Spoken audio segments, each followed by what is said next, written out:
Qué tal, queridos amigos? ¿Cómo están ustedes? Muy buenas tardes, muy felices tardes. Bueno, el día de hoy me gustaría compartir con ustedes algunas palabras, cuando menos, dedicadas a San Juan Pablo II. Y más que nada me quiero referir a parte de lo que a veces se ha malinterpretado de lo que él ha dicho o hecho. En un título que le pudiéramos llamar Más allá del miedo, ¿verdad? Palabras que para San Juan Pablo eran básicas y fundamentales. ¿Cómo fue que sucedió todo esto de la mala interpretación y la buena interpretación? El pontificado de su santidad se inició con las palabras no tengan miedo. Yo recuerdo que me llamó muchísimo la atención esta frase no tengan miedo con la que él inició, dedicándome precisamente a lo que me dedico, ¿verdad? Obviamente podía yo pensar es una proyección, él tiene miedo. Y evidentemente, como todo ser humano, todos teníamos miedo. El 22 de octubre de 1978, a donde fue la solemne inauguración del pontificado del Papa en ese momento, Juan Pablo II, miró a la multitud que se encontraba en la plaza de San Pedro. Recordarán ustedes cómo añorábamos al Papa, ¿verdad? Y en ese punto culminante lanzó una serie de desafíos, cada uno de ellos subrayado por estas palabras. No tengan miedo, no tengan miedo. Y sí, yo a lo largo de mi trabajo terapéutico he recibido a muchísimas personas, hombres o mujeres, jóvenes inclusive, que me han dicho que se han pasado la vida entera con miedo. Y a mí siempre me llamó mucho la atención esta frase, no tengan miedo. Esta frase, obviamente de gran impacto, se convirtió en su propio lema. Y así el Papa empezaba a hablar casi siempre de no tengan miedo, ¿no? La usaba repetidamente, tanto en su predicación como en sus escritos. Si usted ha leído a su santidad, a San Juan Pablo, seguramente ha encontrado en repetidas ocasiones no tengáis miedo. Quisiera comentar que cuando él visitó Estados Unidos en 1987, ¿okay?, le dijo a los jóvenes en Los Ángeles, precisamente cuando estaban reunidos en el Anfiteatro Universal, queridos jóvenes de América, escuchen la voz de Cristo, no tengan miedo, ábrale sus corazones a Él. Evidentemente, San Juan Pablo sabía que muchas veces nos cerramos en el corazón para dejar entrar a Jesucristo y muchas veces lo hacemos por miedo, por desconfianza, por falta de fe. Y él, aún así, volvía a recalcar, no tengan miedo, jóvenes, abran sus corazones, ábranlos a Jesucristo. Estas palabras del Papa en ese momento llegaron a cobrar vida propia, ¿no?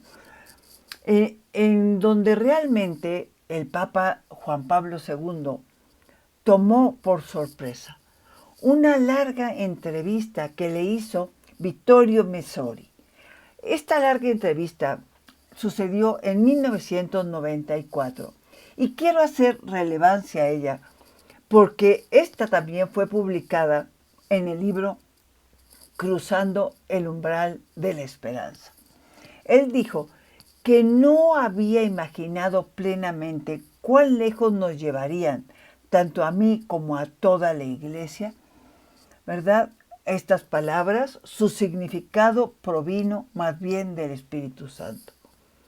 Pero aquí viene la pregunta, ¿cuál era exactamente el significado de las palabras del Papa? ¿Qué quería decir el Papa con esto?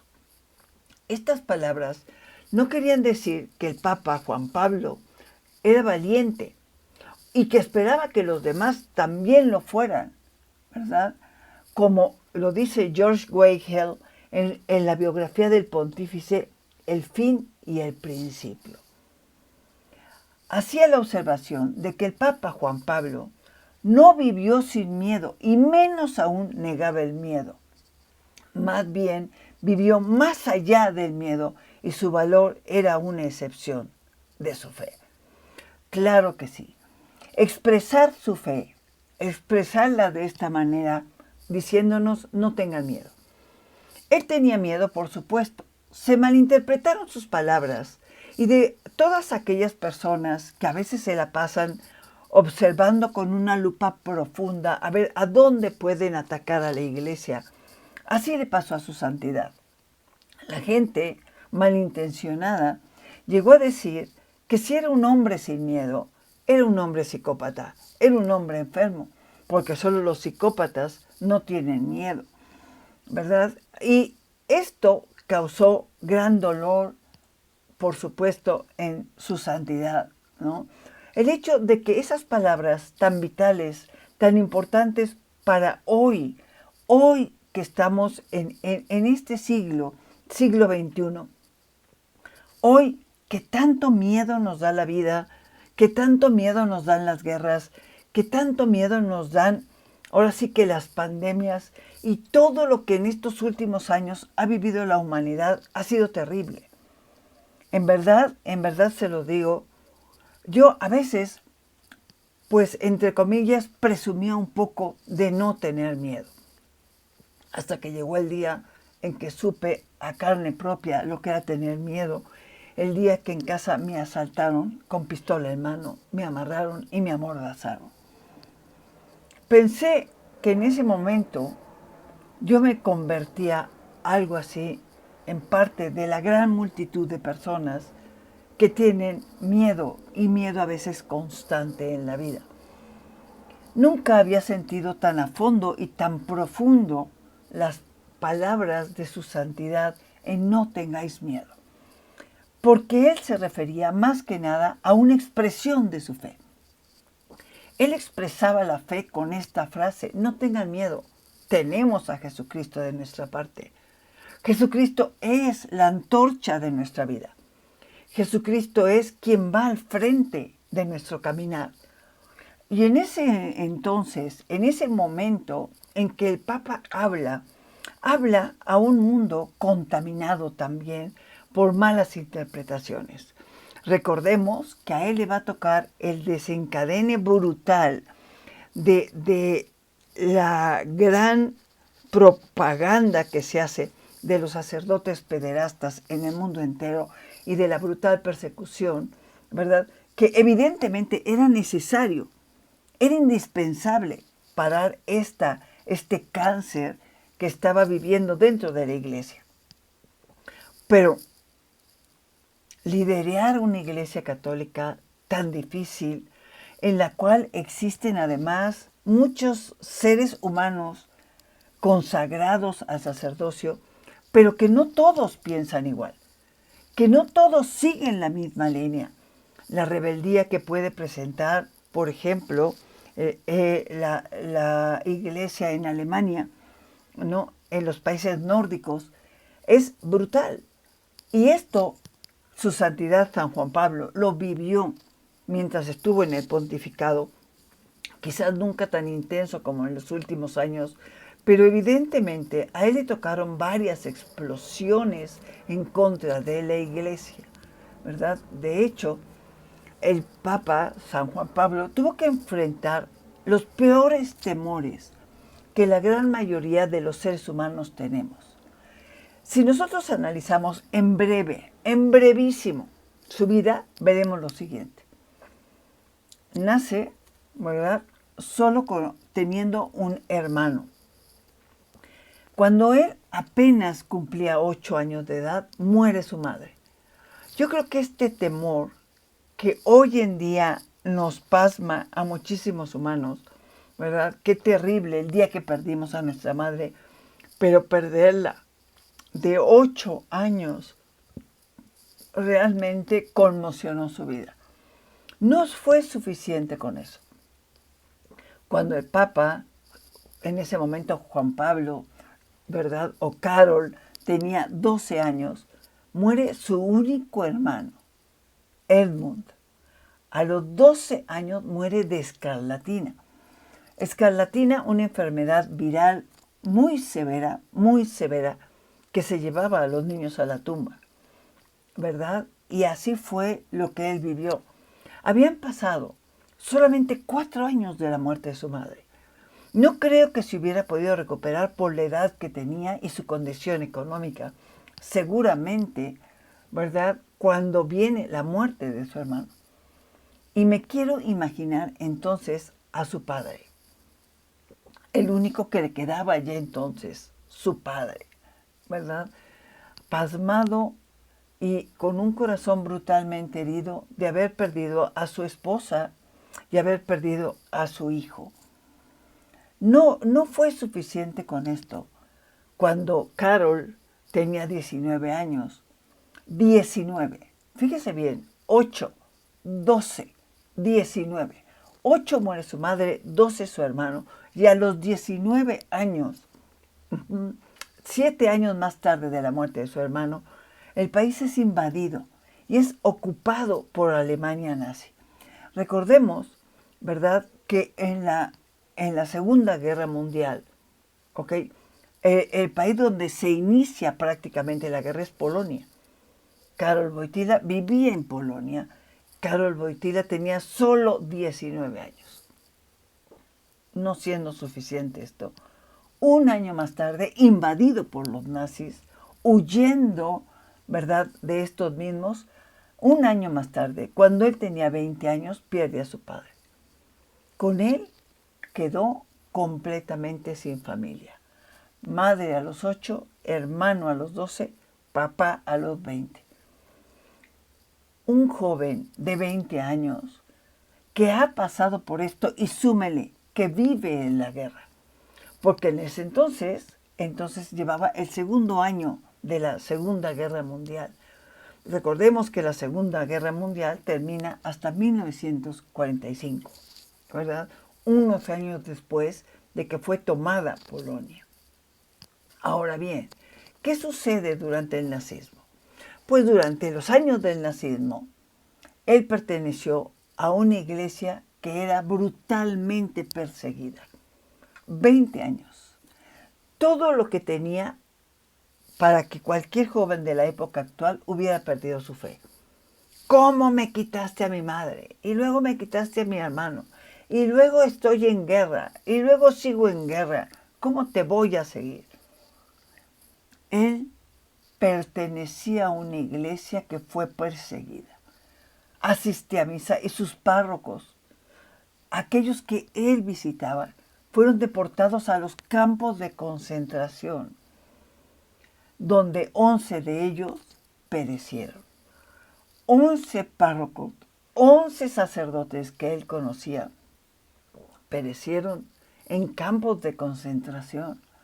Usted se puede imaginar la fe de este hombre, lo que él vivía, lo que él pasaba durante la guerra, y después de ella, el joven participó activamente, oiga lo que voy a decir, en actividades clandestinas, religiosas y culturales.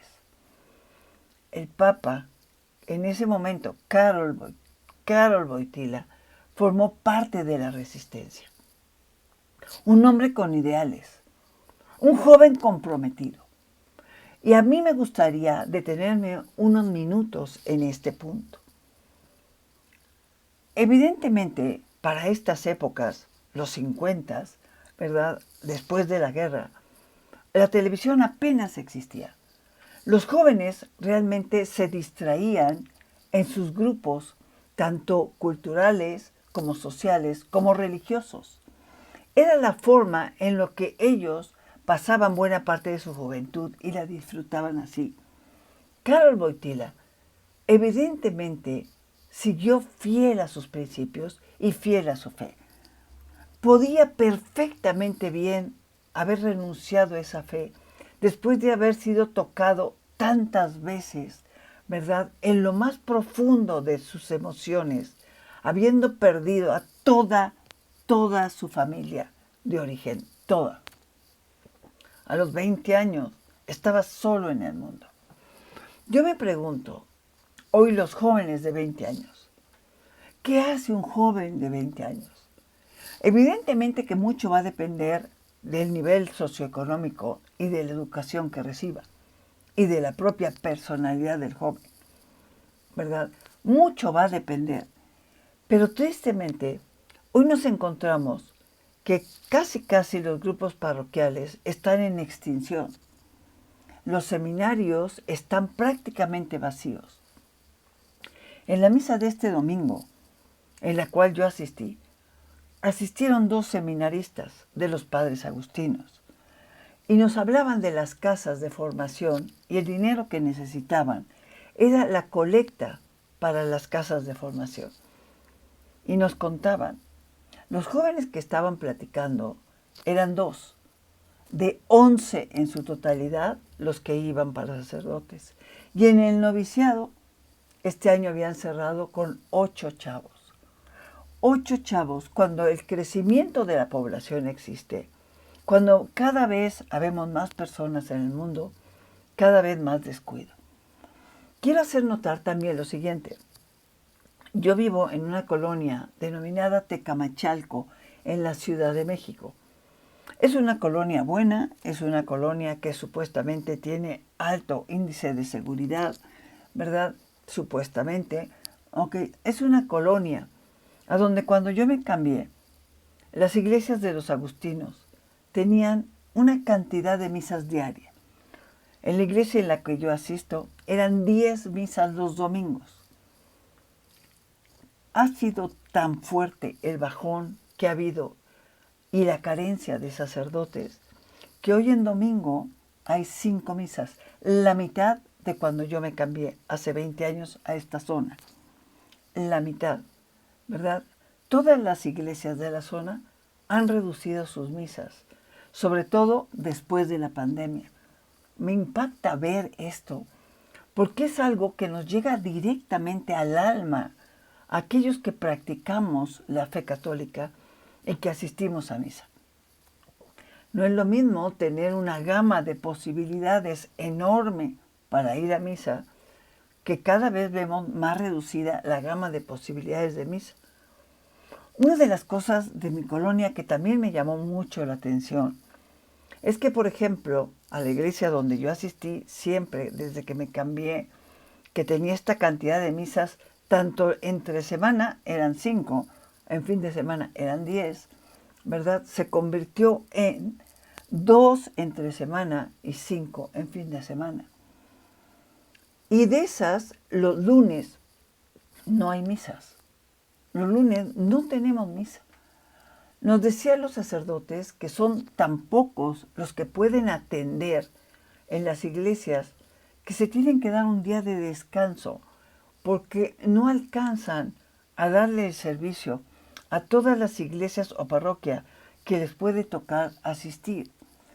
Y esto, cuando menos, a mí me hace sentir muy de cerca la falta de vocaciones que se están teniendo. Todo esto para recalcar el profundo amor que un joven ya visto, se supone siempre, por la vida humana, por todo lo que hacía, ¿verdad?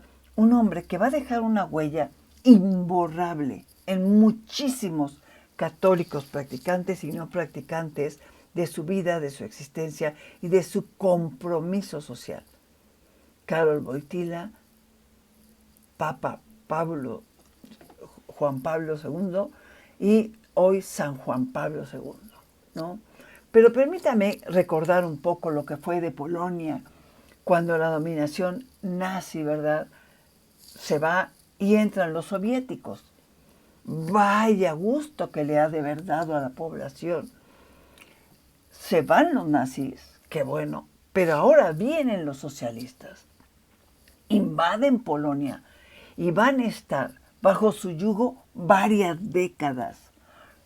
Polonia es uno de los países más sacrificados de Europa por la violencia, de los más sacrificados. Las 2 guerras pasaron por Polonia. ¿verdad? Y él ya en este momento como sacerdote y como obispo, él era brutalmente vulnerable a los bolcheviques, a los soviéticos. Los miembros del clero y la jerarquía a veces desaparecían. Simplemente nadie los volvía a ver. Estaban dominados por el socialismo.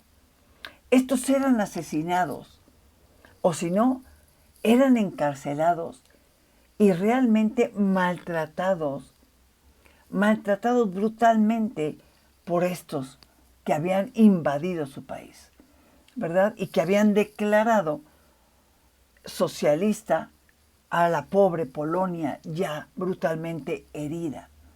¿Ah? Los sacerdotes eran juzgados y acusados en su reputación por testigos falsos, como todo lo que sucede cuando el mal, la desgracia es la que reina, ¿verdad? Y esto tan terrible que nosotros vamos recorriendo hace que este joven Karol Wojtyła, que conocía el peligro, obviamente también conocía el miedo. ¿Cómo puede ser que alguien que está viviendo la guerra y luego no acaban de poder tomar aire cuando son invadidos por Rusia, declarado un país socialista mundialmente, en esta división del mundo que hacen los países, ¿verdad?, prioritarios del mundo entero? Ok, Karol Wojtyła vive intensamente el miedo, brutalmente el miedo, el ver morir a sus propios amigos sacerdotes en manos del socialismo. En este momento su elección, ¿verdad?, como todos los papas anteriores y posteriores a él, experimentando él mismo los momentos de terror, los momentos de miedo.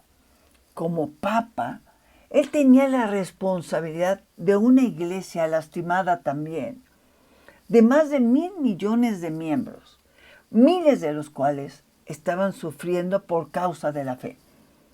Recordemos esos momentos, ¿verdad?, que cuando pasa la Segunda Guerra Mundial y el mundo se divide.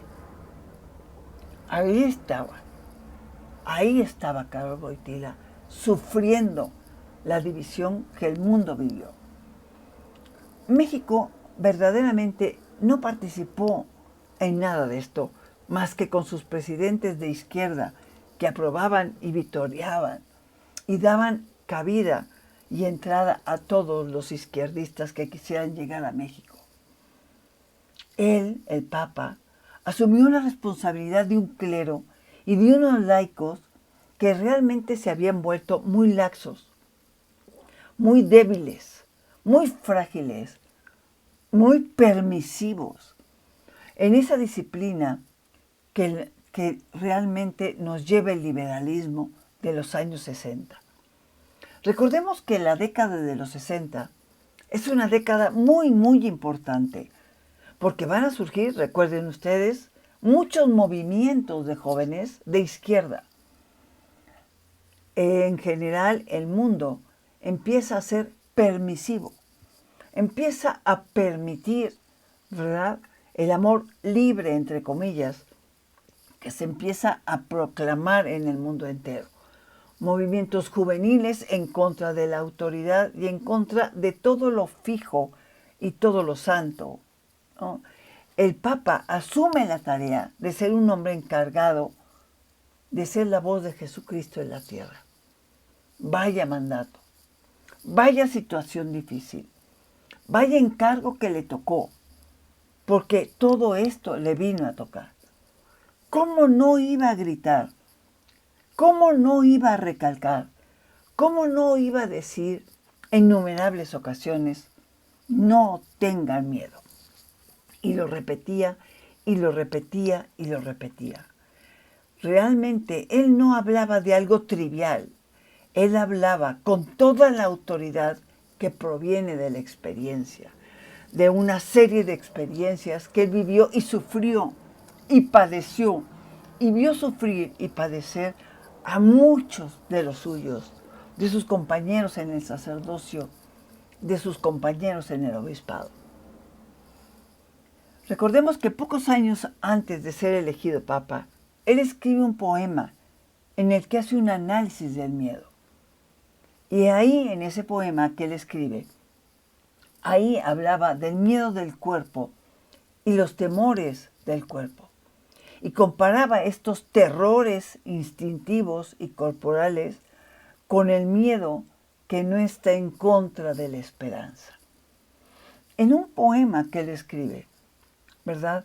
Él, a pesar del miedo, como lo escribe, a pesar de que su cuerpo tenía miedo, esto no iba en contra de la esperanza.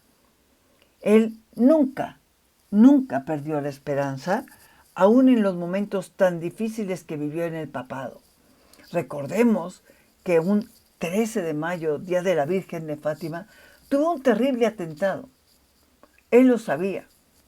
Y todavía hay quien dice, y no tenía miedo. Claro que tenía miedo. El miedo es un hecho, es esencial. Es parte de la naturaleza humana. Es necesario para nuestra propia conservación de la vida. El miedo lo necesitamos. No hay persona que no tenga miedo, porque la persona que no tiene miedo definitivamente está loca. Karol Wojtyła, que más tarde va a ser el Papa Juan Pablo y más tarde San Juan Pablo II, ¿verdad? Pudo controlar su miedo y subordinó todo lo terrestre a un temor del Señor. Él habló realmente en una audiencia general un 15 de noviembre de 1978, en donde habla de la virtud de la fortaleza. Siempre exige una cierta superación de la debilidad humana para que puedas superar el miedo. Los seres humanos temen espontáneamente y por naturaleza en el peligro, en la aflicción y en el sufrimiento. Pero solo los valientes son capaces de cruzar la llamada barrera del miedo para dar testimonio de la verdad y de la justicia, así como lo hizo él. Estas son sus palabras. Son capaces de cruzar la llamada barrera del miedo para dar testimonio de la verdad y la justicia, y así lo hizo él. Estas personas, les dijo, realmente los podemos encontrar en los campos de batalla, en los campos de deportación, verdaderos héroes, decía el Papa. Lo que quiere decir es que ser valiente es ir realmente más allá de nuestros límites y trascender hacia la eternidad, con la virtud de la fortaleza en la mano, con la capacidad de sacrificarse. Uno puede ser capaz de dar la vida por una causa justa, por una verdad y por una justicia, dicho por San Juan Pablo II. Por eso quiero decirles que este tema, más allá del miedo, era algo obvio que había que hablar.